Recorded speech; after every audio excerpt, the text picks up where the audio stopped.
France 24 et La Première présente. Bonjour, bienvenue dans Outre-mer l'Hebdo, émission consacrée à l'actualité des territoires ultramarins. Près de 6000 séismes en un mois, la Martinique doit-elle craindre une éruption imminente? Son volcan, la montagne Pelée, est-il sur le point de se réveiller? A tout de suite.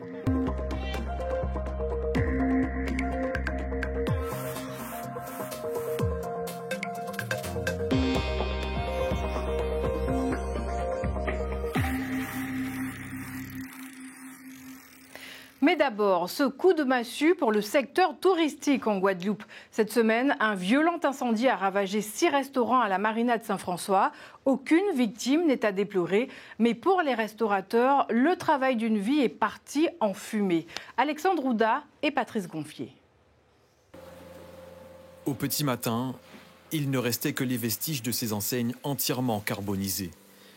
Malgré une bataille de plus de 3 heures avec le feu et la mobilisation de plusieurs compagnies de pompiers, ils n'ont rien pu faire pour sauver ces établissements. Il était un peu plus de 3h30 du matin lorsqu'ils sont arrivés sur les lieux, alors que plusieurs riverains étaient déjà médusés par ce triste spectacle. Pour ce gérant d'un des restaurants concernés, c'est une véritable catastrophe. Je ne réalise pas encore. Le pire, c'est anecdotique, mais on avait trouvé des acquéreurs pour le quai 17. Donc là, c'est le ciel nous tombe sur la tête. Là, je veux dire. Les flammes ont vite embrasé 6 restaurants et commerces. Plusieurs immeubles d'habitation ont été évacués par précaution. Un vrai coup dur pour la commune de Saint-François. Heureusement qu'il n'y a pas de victimes humaines et on peut donc que déplorer des dégâts matériels. Mais bon, nous allons entrer dans une saison touristique et c'est terrible pour la police. Franchement, je suis encore sous le choc. 23 sapeurs-pompiers venus de toute la Grande Terre ont tenté de maîtriser les flammes, mais ont été confrontés à la pire des difficultés. L'eau qui a manqué, puisqu'en fait, dès les premières attaques, on a eu un souci au niveau des hydrants, qui nous obligeait en fait à mobiliser ce qu'on appelle une motopompe remorquable, qui est en aspiration dans la marina actuellement. Et des moyens aussi en eau des abîmes, donc le camion grande capacité que nous avons sur les abîmes. Reste désormais à savoir quelle est l'origine du départ du feu. Une enquête a été ouverte par la gendarmerie. Une arrivée historique. Le plus gros cargo à voile du monde a fait escale à Saint-Pierre-et-Miquelon. Le Neoliner Origin mesure 136 mètres de long et peut transporter jusqu'à 5000 tonnes de marchandises. Il approvisionnera l'archipel une fois par mois. Paola Arnaud et nos équipes sur place. Après 9 jours de traversée, le Neoliner Origin, le plus grand cargo à voile du monde, est à quai à Saint-Pierre. Les curieux se sont amassés pour découvrir le mastodonte dont ils entendent parler depuis des mois. Je le trouve immense, quoi. Je suis impressionnée par la taille, en fait. Je regarde sortir les containers qui ont l'air minuscules à la sortie du bateau. C'est magnifique, en exclusivité pour Saint-Pierre, on adore, il est magnifique. Avoir des fruits frais, etc., ça va être chouette. Des légumes aussi, de la viande et des produits laitiers embarqués à Saint-Nazaire. De l'ultra frais stocké dans 3 containers. Rapidement, ils trouvent leur place dans les rayons de la grande surface de l'île. Mais d'avoir une gamme de produits, on va dire ultra frais, ou quasi ultra frais, qui permet donc d'achalander le rayon avec des produits dont on n'a vraiment pas l'habitude. Ça peut être différents fromages, mais surtout des yaourts, des charcuteries, de la viande de France. On a reçu de l'agneau, du porc français, des choses que vraiment on ne pouvait pas avoir avant parce que les dates de la durée de vie, tout simplement. 600 nouvelles références à des prix abordables selon les clients. C'est une bonne surprise. Les flans au caramel, très intéressant, pour 6,99 €. Les petites crèmes dessert, vanille, pistache, chocolat, pour 1,99 € aussi, c'est intéressant. Le Neoliner assurera 12 rotations par an entre Saint-Nazaire et Saint-Pierre-et-Miquelon. Il devrait offrir une solution d'exportation vers l'Hexagone pour les produits locaux. En Martinique, faut-il craindre une éruption du volcan, la montagne Pelée? Les autorités sont en alerte. Près de 6000 secousses en un mois. L'activité sismique actuelle est hors norme, du jamais vu depuis 2012. C'est le dossier de l'Hebdo. Il est signé Pierre Lacombe et nos équipes de Martinique la Première. Du haut de ses 1397 mètres, elle domine la Martinique. La Pelée, comme l'appellent tendrement ses habitants, semble dormir, majestueuse et silencieuse. Mais attention, les apparences sont parfois trompeuses, la vieille dame est toujours alerte. Ces derniers temps, l'Observatoire volcanologique de la Martinique a enregistré une moyenne d'environ 1500 séismes par semaine.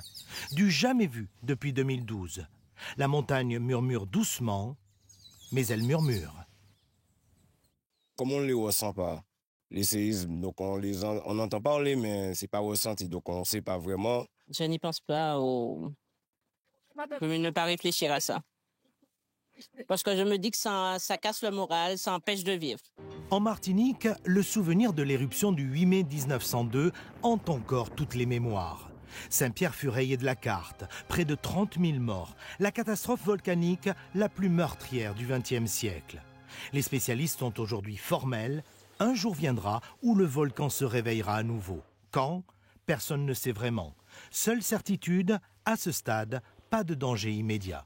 Ces événements sismiques là d'origine volcanique, pour l'instant, ils sont localisés vraiment à faible profondeur. On est entre 1 et 3 km sous la montagne Pelée. On est bien au-dessus du niveau où on pense que se situent les réservoirs magmatiques, c'est-à-dire là où il y a la source des magmas qui sortent au moment des éruptions.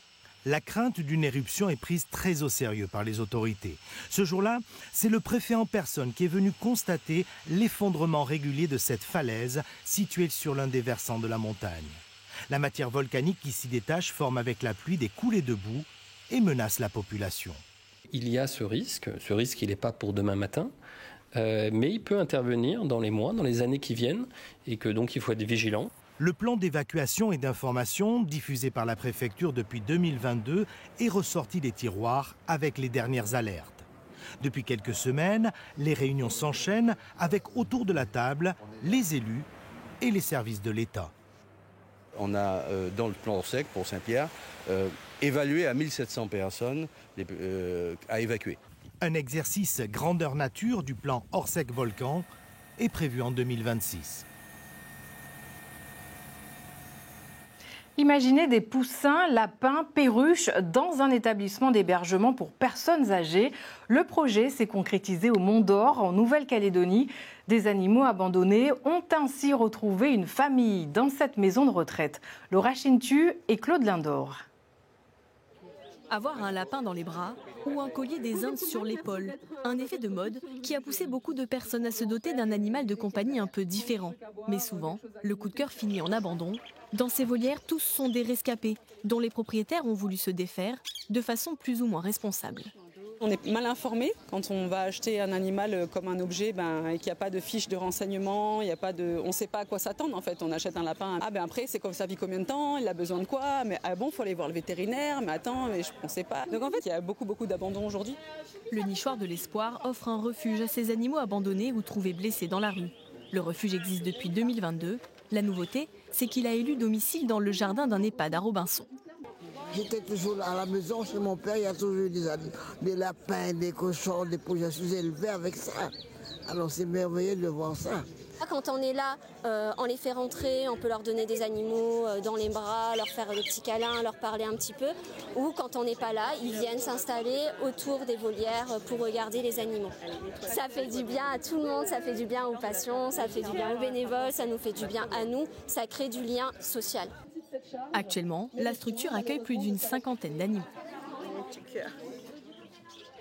Partons maintenant à la découverte de l'or rose de Guadeloupe. Le lambi est un fruit de mer très prisé, mais menacé. Chaque année, 500 000 sont prélevés. Pour préserver la ressource, la pêche est autorisée uniquement durant 2 mois. Nicolas Suire et nos équipes de Guadeloupe la Première. Au large de la commune de Déhay, au nord de la Guadeloupe, ce gros coquillage donne le sourire aux pêcheurs. Des centaines de lambis sont retrouvés dans les filets. Djibril, matelot, porte une attention particulière à la taille des spécimens, car la pêche est très réglementée. C'est là, que tu vois la différence. Il n'a pas encore grandi, il n'est pas arrivé à maturité encore. Donc tu vois sa coque ronde et c'est pas assez formé comme celui-là. Christophe Kreil, le patron de cette embarcation, n'a que 2 mois pour attraper le gastéropode. Il connaît bien les zones qui regorgent de lambies. Une zone plus propice, c'est en fonction de notre connaissance, notre expérience. Mais je sais par exemple au Saint qui fait super bien, à la Désirade aussi, Marie-Galante, Saint-François, nous aussi au Saint-Rose. Au port de pêche de Sainte-Rose, le retour des pêcheurs est chaque année très attendu.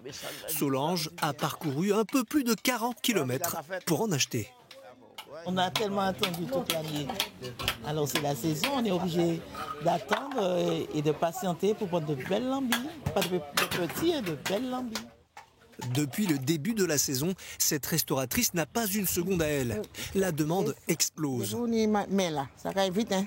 Et c'est la grille, la carité, il faut bien gratter, voilà, là devant et derrière, comme ça. C'est comme si c'était le caviar. Chaque année, près de 500 000 lambis sont prélevés en Guadeloupe. C'est la fin de cet hebdo. Merci de votre fidélité. Pour le revoir et suivre l'actualité des Outre-mer, rendez-vous sur france24.com et lapremière.fr.